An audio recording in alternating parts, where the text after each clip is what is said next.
Çette piştim papa. Ay yakınlaştı yine ya. Kasadım yine. Cızla sırttı. Odun saldım yine yandı tuttu. İkisi yandan verdik. Hava. Yetti yandı. Yemesin öyle sen mi de? Ne iş gerek?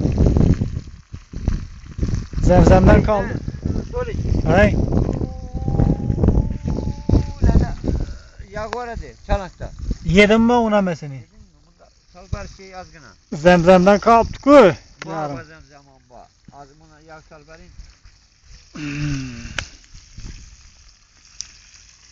Ah. Şimdi sapa çolp alıp geleyim. Aa gördün mü? Aa. Bakırını da. Çek.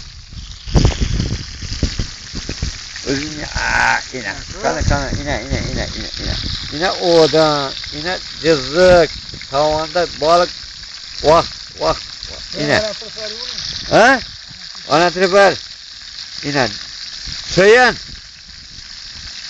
cızla beyazdı yine. Söyyan. 1,5 kiloluk. O darbar. İne. Ah. İne kalkı. İne. Tuğlik bu. İne. İne. O darbar. Şimdi. Gülmesin. Ha. Ey yaman gitti ey. Camşut. Ulan sen yoksan. Al. Nesinde oturupsan sen? Yok bala oğlum.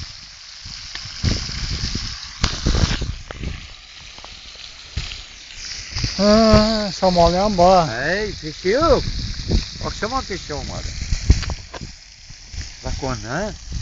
Biraz karanlıkmış mıydı? Gün bataya atır.